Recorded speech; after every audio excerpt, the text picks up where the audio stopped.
Hello everyone, Jacob Nealon here reporting live for Hello Leaders, and I am at the National Retirement Living Summit and joined by Dr. Brett Robinson, CEO of RetireAustralia. Brett, nice to meet you. Yeah, you too, Jacob. How are you going? Yeah, I'm fantastic, thank You you. enjoying the conference thus far? I am. Yeah, it's a big moment for the industry. We come together for the week, and we talk about current trends, issues. We have board meetings, stakeholder meetings, but it's really a wonderful time for us to get together and learn about how everyone's travelling in how we support older Australians live happier and healthier lives. So it's a really special time. What sort of things have you seen coming up today in terms of talking about trends and things like that? Well, I think what is really clear is that the traditional way of caring and accommodating older Australians historically has been about institutional care. Yep. And the modern consumer and the future consumer don't want that anymore. They want the principle of independent living, access to care and support as they may need, and that ability to still stay in control of their lives and self-determine. So I think those sorts of things are still continuing to be, clear trends in terms of what the consumer wants. I guess there are challenges around how the industry is able to support those needs that come with funding models, aged care and home care funding models and support models, regulation and property and planning access issues that sit at a state and a federal level. But I guess the truth is that the consumer will drive that outcome eventually, and it's just a matter of how we can support that along the way. You'd think that retirement's a pretty decent sector to start investing in. Yeah, it is. There's a huge demographic. We're healthier, we're happier, we're living longer. When we stopped smoking in the 70s, it changed the profile of Australians forever.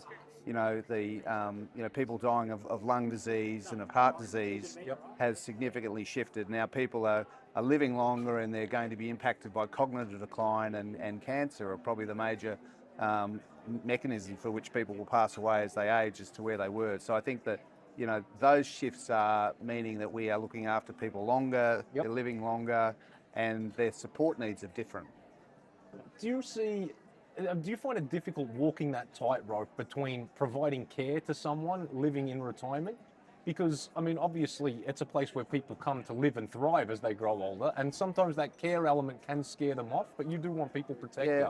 Yeah, as I said, consumers are driving the future. Yep. And 75% of the residents that come into RetireAustralia need to know is their care going to be looked after. They may not want it today. They need to know that support is there, however. And if they don't, they're very resistant to make that decision. So it's so important, whilst, yes, it needs to be subtle, it needs to be obvious and available to them, particularly for them, their partner, and for their families, to be sure that your parents and they are going to be looked after to end of life. Yep. And do you see with RetireAustralia, but even more so just retirement as a whole, as almost being a conduit to aged care and sort of any sort of framework that can be set up to make that transition easier? Well, I think this is the point I made earlier. People are pushing away from institutional care. Yeah. And the industry and government and producers like ourselves have to respond to that, and which is what is happening. You see traditional aged care providers here are now morphing back into retirement living. Yeah. The big non-for-profits are now stepping away from building traditional institutional care and are providing care services into residential environments like RVs. So I think there's an evolution, there's a change that's occurring, and it's really clear that it's eventually getting to a point where people are really pushing back on historically what is seen to be an environment where I've lost control, I'm receiving, and I feel helpless about my care journey. Yep. Speaking of evolution and change, how do you feel about the tech adoption? For one, in retirement in general, but also with residents going into retirement. Yeah, look, technology from RetireAustralia's perspective has been about enabling our staff to spend more time with their residents than they are dealing with, I guess, the mundane challenges of operational reporting and et cetera, et cetera. So we've really invested in technology that allows our high value assets, which are our people, look after the residents of our communities rather than be caught up in mundane activities. The other things we have embraced are technologies that enable us to manage a care workforce in how we might report incidents and risks, etc. And we also enable our our communities to have access to Wi-Fi and any device, anytime, anywhere for our residents as well as our staff. Yep. And we're watching with interest the emergence of AI and robotics and how that may change our industry as well.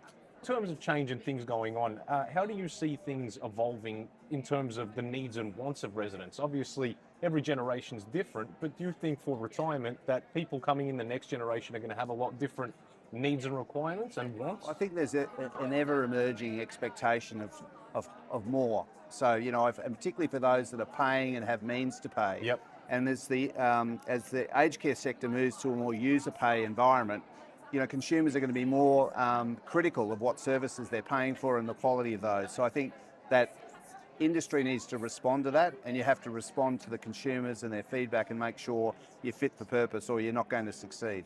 Beautiful. Brett, thank you very much for joining me today. No, that's mate. right, Jack. No worries. Cheers, Take mate. care. Thank you.